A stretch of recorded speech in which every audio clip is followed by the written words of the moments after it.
recevoir deux médecins psychiatres du pôle HUA10, donc le professeur Caroline Demilly, qui est la chef de pôle HUA10, et le docteur Mélanie Dautré, voilà, qui est responsable de l'unité mobile du pôle HUA10. Voilà, donc mesdames, je vais vous laisser la parole pour un échange entre vous pendant 15 minutes. Alors, Caroline, est-ce que déjà pour parler des unités mobiles, tu peux nous expliquer ce que sont les troubles du neurodéveloppement? Alors, le pôle hospitalo-universitaire à 10, ça s'intéresse effectivement aux troubles du neurodéveloppement qui peuvent être tout simplement définis comme une perturbation du fonctionnement cérébral qui touche 10% de la population générale. Donc, les troubles du neurodéveloppement sont fréquents, avec des indices de gravité extrêmement variables, puisque à l'une des extrémités du spectre, on retrouve des personnes qui ont des troubles minimes, qui sont des variantes de la normale, comme des dysphasies, des dyslexies, des dysorthographies sévères.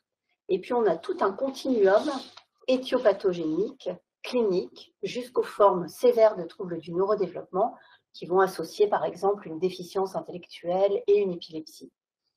Ce qui est intéressant, c'est que tout au long de ce continuum, on retrouve des causes communes, des manifestations cliniques communes et bien souvent aussi des réactions de l'environnement communes. Et alors, dans les troubles du neurodéveloppement, on parle souvent de comportement défi. Est-ce que tu peux nous expliquer?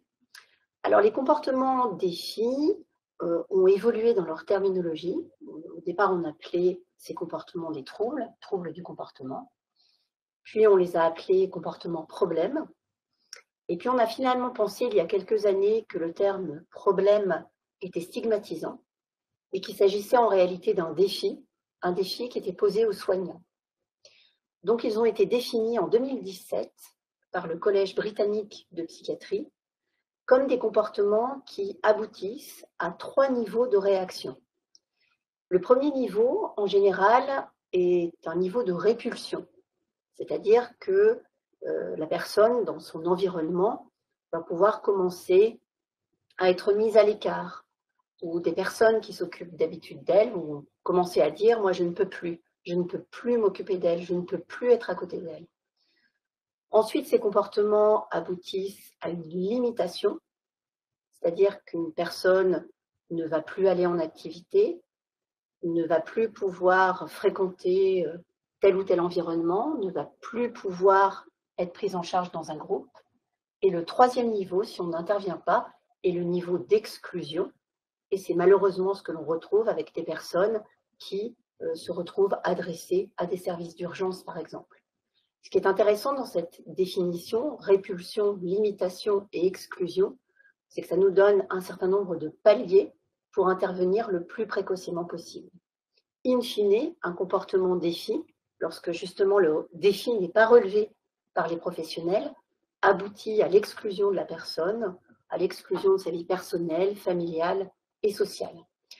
Les comportements défis sont fréquents dans les troubles du neurodéveloppement. On considère que ça atteint environ 10 à 15% des personnes TND, avec une prédominance pour les formes syndromiques, c'est-à-dire les maladies rares à expression psychiatrique.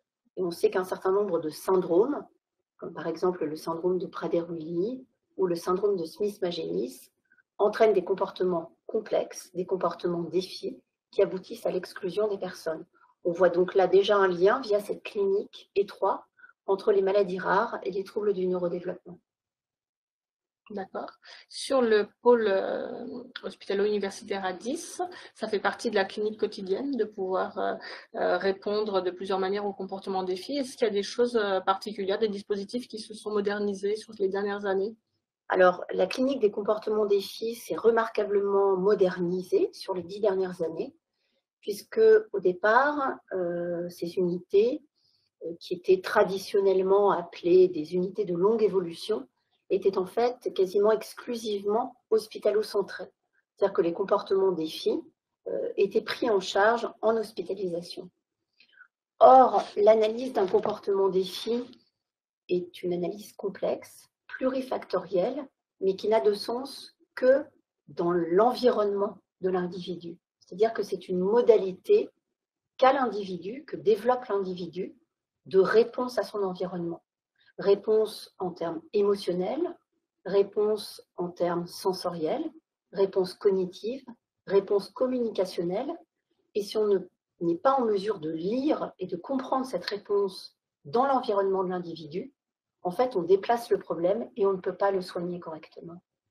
Donc l'idée de la modernisation du pôle HUA10, qui allait dans le sens de la stratégie nationale pour l'autisme, a été d'opérer un vaste virage ambulatoire pour prendre en charge les personnes sur leur lieu de vie, comprendre leurs modalités d'expression et d'adaptation à leur environnement pathologique pour pouvoir les accompagner au plus près. Donc l'idée a été de réduire notre offre de soins hospitalière et de plutôt offrir un développement de moyens sur l'ambulatoire et en équipe mobile pour répondre de manière écologique, on peut dire ça, au plus près et pouvoir soigner l'individu dans son environnement et puis pouvoir aussi aider les aidants et aider les équipes. Parce qu'un comportement défi est un défi pour les professionnels qui s'y adaptent parfois avec difficulté et avec, on peut même dire, douleur dans leur expertise professionnelle. Et donc, nous avions aussi le souhait d'apporter cette aide aux professionnels de terrain. Donc, nous avons développé un plateau ambulatoire avec plusieurs compétences pour des analyses plurifactorielles des troubles du comportement.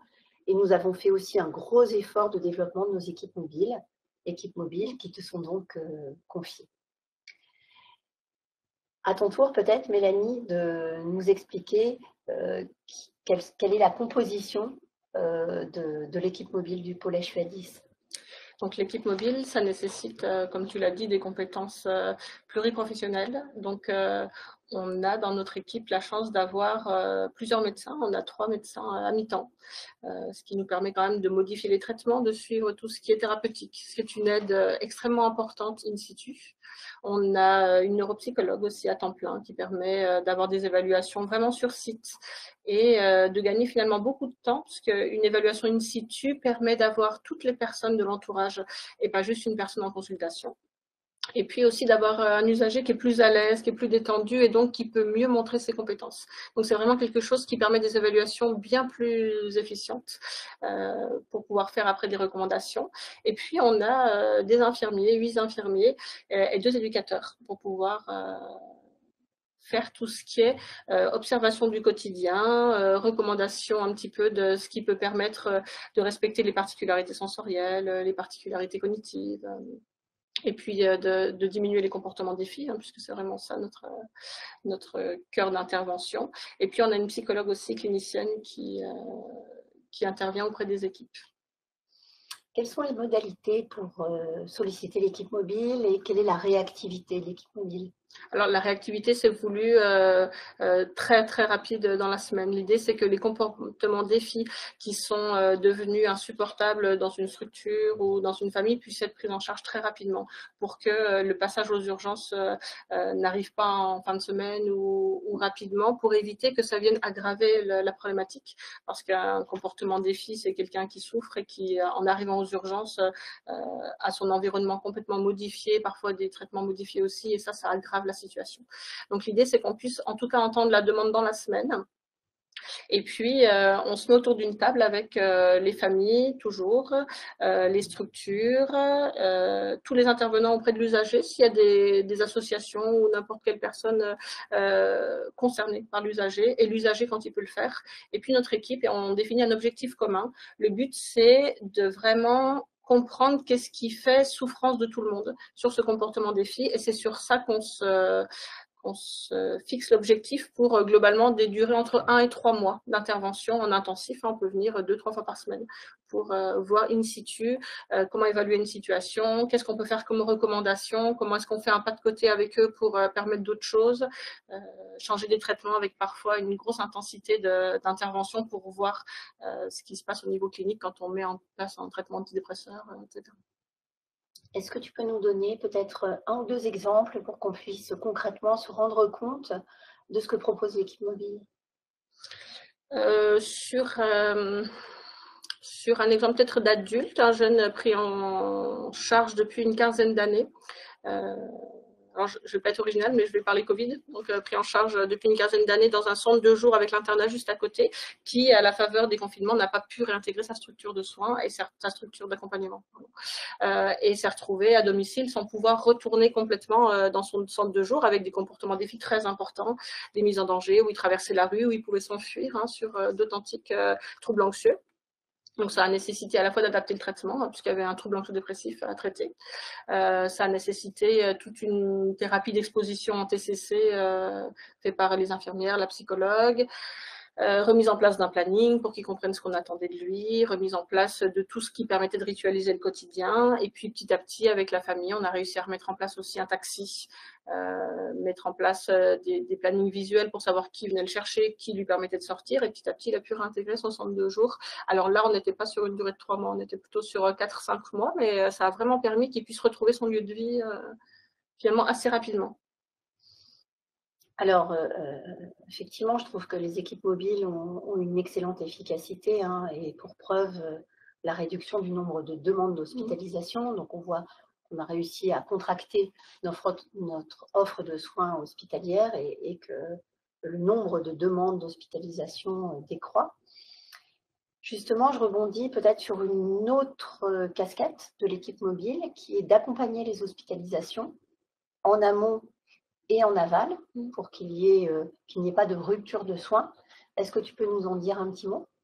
En fait, quand il y a eu de multiples hospitalisations, on est aussi face à des équipes qui sont épuisées de ces allers-retours, qui ont parfois peur du retour de l'usager et qui derrière ont besoin aussi qu'on soit avec eux pour leur redonner un petit peu tout ce qu'on a pu essayer de travailler en hospitalisation, parce que c'est pas leur milieu de vie. Et en fait, il y a des choses qui vont pouvoir s'adapter et d'autres non. Et en étant présent avec eux sur cette période post-hospitalisation, ça permet vraiment un retour de l'usager dans un milieu qui est rassuré, qui va pouvoir redécouvrir son usager avec toutes les nouveautés qu'apporte quand même parfois l'hospitalisation, et puis leur réexpliquer les choses à chacun qui est présent sur place. Ça permet vraiment de rediminuer les réhospitalisations. Il n'y a quasiment pas de réhospitalisation quand il y a eu un accompagnement en équipe mobile après l'hospitalisation.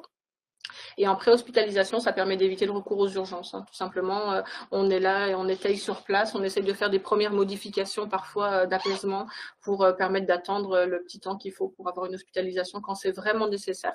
Parfois, ça permet de calmer la crise et il n'y a pas besoin d'hospitalisation après. Alors, un des écueils auxquels nous sommes confrontés lorsque un de nos usagers sort d'hospitalisation, c'est que les équipes médico-sociales, voire les familles, sont traumatisées par un passage à l'acte. Et donc, lorsque l'usager retourne dans sa structure, il se retrouve pris à nouveau en charge par des personnes tout simplement qui ont peur de lui, parfois avec d'authentiques syndromes de stress post-traumatique, lorsqu'il y a eu des scènes d'une grande violence. Et donc, sur le pôle, nous avons développé une approche assez originale d'intervention auprès de ces équipes, notamment avec Caroline Régard, notre psychologue. Est-ce que tu peux nous en dire un petit mot ? En fait, on propose en tout début d'intervention, en même temps que le moment où on fixe les objectifs, la possibilité que notre psychologue vienne rencontrer les équipes de manière individuelle. C'est-à-dire, chaque personne de l'équipe qui accueille l'usager peut la solliciter par téléphone et elle vient sur le lieu de la structure pendant le temps de travail de l'équipe pour voir avec cette équipe qu'est-ce qui a fait, qu'est-ce qui s'est passé sur cet épisode de violence, soit très aigu, soit de manière un peu plus chronique.